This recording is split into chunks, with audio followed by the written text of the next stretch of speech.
திமுக என்ற தீய சக்தியை அழிக்க வேண்டும் என்று முன்னாள் முதல்வர் ஜெயலலிதா பாணியில் பாஜக மாநில தலைவர் அண்ணாமலை கர்ஜித்துள்ளார். விக்கிரவாண்டியில் தேர்தல் பரப்புரை கூட்டத்தில் பேசிய அவர் இவ்வாறு தெரிவித்துள்ளார். தொண்டர்கள் தான் அன்பு சகோதர சகோதரர்களே, அற்புதமான வாய்ப்பு நம் கண் முன்னால் இருக்கிறது. அற்புதமான வாய்ப்பு. தேர்தலில் நிச்சயமாக வெற்றி பெற முடியும் என்கின்ற நம்பிக்கையில் என்று கொண்டிருக்கின்றோம். இன்னைக்கு புரட்சி தலைவி அம்மாவை பத்தி பேசினான். அடிக்கடி அவர்கள் பயன்படுத்தக்கூடிய வார்த்தை திமுக என்றால் தீய சக்தி என்கின்ற வார்த்தையை பயன்படுத்துவாங்க. ஆனால் புரட்சி தலைவி அம்மாவினுடைய தொண்டர்கள் எப்படி தேசிய ஜனநாயக கூட்டணியுடைய வேட்பாளர் எப்படிங்க கைவிடுவாங்க? தீய சக்தியை ஒழித்து கட்ட வேண்டும் என்றால் உண்மை தொண்டர்கள் மாம்பழம் சின்னத்திற்கு அண்ணன் சி அன்புமணி அவர்களுக்கு தான் வாக்களிக்க போறாங்க. அதுல எந்த மாற்று கருத்தும் இல்லை அருமை சொந்தங்களே. அதனால் மறுபடியும் உங்களிடம் நான் வேண்டி விரும்பி கேட்டுக்கொள்கின்றேன்.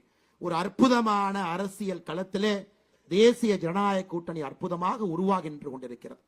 பாரத பிரதமர் நரேந்திர மோடி அவர்கள் சொன்னது போல தமிழகத்தில் தேசிய ஜனநாயக கூட்டணியினுடைய குடும்பம் பெரிய குடும்பம், பெரிய குடும்பம்.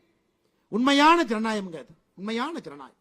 2026 ஒரு கூட்டணி ஆட்சி எப்படி இருக்கும் என்பதற்கு இலக்கணம் இங்கு இருக்கக்கூடிய தலைவர்கள். இங்க இருக்கக்கூடிய தலைவர்கள் யாரையும் துதிப்பாடுவதற்கான தலைவர்கள் இல்ல. இன்னைக்கு பாருங்க, திமுகவினுடைய கூட்டணியை பாருங்க, காங்கிரஸ் கட்சி துதிப்பாடும். அங்க இருக்கக்கூடிய எல்லா தலைவர்களும் துதிப்பாடுவார். இங்க இருக்கக்கூடிய எல்லா கட்சிகளும் தனித்தன்மை வாய்ந்த கட்சிகள். அந்த கட்சிகளுக்கு என்று ஒரு கொள்கை, அந்த கட்சிக்கென்று ஒரு தனி பாதை, அந்த கட்சிக்கென்று ஒரு தனி பார்வை. ஆனால் ஒன்றாக இணையும் பொழுது நமக்கு இருக்கக்கூடிய ஒரே ஒரு குறிக்கோள் தமிழகத்தினுடைய மாற்றம், தமிழகத்தினுடைய முன்னேற்றம். அந்த ஒரே ஒரு குறிக்கோளுக்காக எல்லா கட்சிகளும் எல்லா தலைவர்களும் மேடையின் மீது அமர்ந்திருக்கின்றார்கள் அன்பு சொந்தங்களே. அதனால் உங்களிடம் நான் வேண்டி விரும்பி உங்களுடைய பாதம் தொட்டு அன்போடு கேட்டுக்கொள்ள. செய்திகளை உள்ளது உள்ளபடி தெரிந்து கொள்ள ரெஃப்ளெக்ட் நியூஸை சப்ஸ்கிரைப் பண்ணுங்க.